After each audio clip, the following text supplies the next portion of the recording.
Hey, how's it going, everybody? Okay, here's a chapter from my ebook. It's called The Love That Cucumbers Feel and the Love That Pickles Do Not.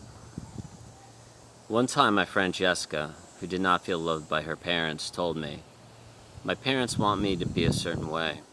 My parents have all of these expectations they put on me.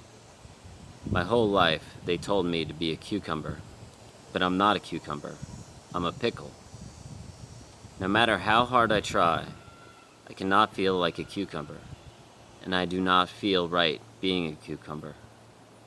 And it makes me really upset because my parents value cucumbers and they do not value pickles." Not feeling like anyone loves you is one of the worst feelings ever. No one wants to feel unloved, and no one wants to feel alone or unwanted. When you're mentally ill, you never really feel like you belong or that you fit in. You feel rejected, and people often ask you if you're okay. Sometimes when people ask you if you're okay, or when they tell you that they love you, it feels terrible sometimes because it makes you feel like there's something wrong with you. Now, people saying "I love you" in passing feels nice, but when people tell you that they love you when you're suicidal, may sometimes make you more depressed because the "I love you" is coming from a space of worry out of the person telling you that they love you, because the person may be fearful that you will kill yourself. So the "I love you" thing is complicated when you're feeling suicidal. I think we can feel love when it's true love, coming from a love space in a person, or if the love is coming out of a worry space in a person. One time, when I was about 26 years old, I was so suicidal that I was crying about everything. I just couldn't stop crying. And there was something, or there was nothing I was crying about. I was just always crying. And I remember it was Thanksgiving, or some family event at my mom's house. And I was crying, and I was trying to hold it together and not cry that day. Still, I started to cry in the kitchen and decided to go into my mom's bedroom. And I sat on the floor, continuing to cry. But this was uncontrollable cry, and the kind of crying that you never think will ever end. So my sister and my mom follow me in the bedroom, and my sister says to me, "Joe, someone wants to say hi to you." And then my 4-year-old nephew comes up to my side and gives me a hug and says, "Don't be sad, Uncle, I love you." Now that was true love. No one told my nephew to say that. My nephew saying he loved me in that moment was pure, unconditional 4-year-old love. There was no worry in that love. That was a true love within.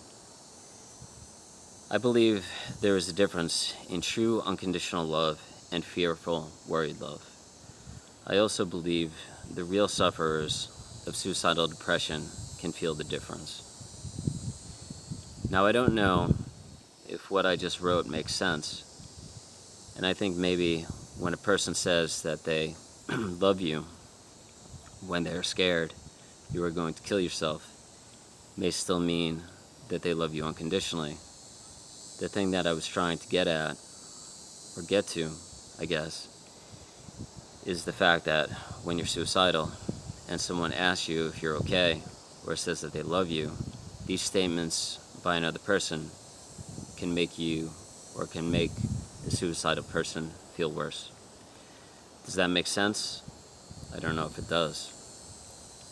I guess it depends on who is saying that they love you and whether you believe that person. But the crappy thing is that when you're mentally ill or suicidal, sometimes we are unable to interpret reality with a clear mind. Sometimes we may be delusional. Sometimes we may think people are lying to us, or we may be paranoid that people are out to get us. So how do we know we are thinking clearly and that we are right? Maybe people do really love us, but maybe we are really good at seeing reality more clearly than average people.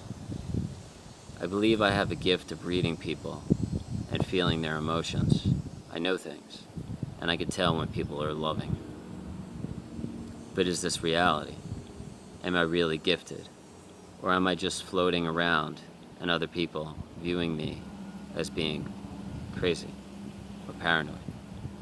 Regardless, I think we can sense when someone loves us unconditionally. And it just goes on.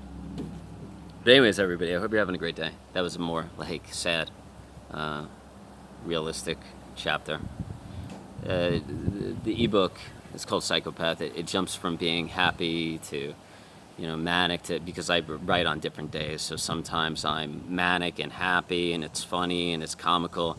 Some days when I'm writing, I'm suicidal and I'm extremely depressed. Sometimes I write and I'm like psychopathic, and because they're just journal entries. And if you could relate to this, or if you could relate to the other videos that you see on here, yeah, get the book. It's like $3 on Amazon. Anyways, I'll leave it in the description, in a comment below. Much love. Thank you so much.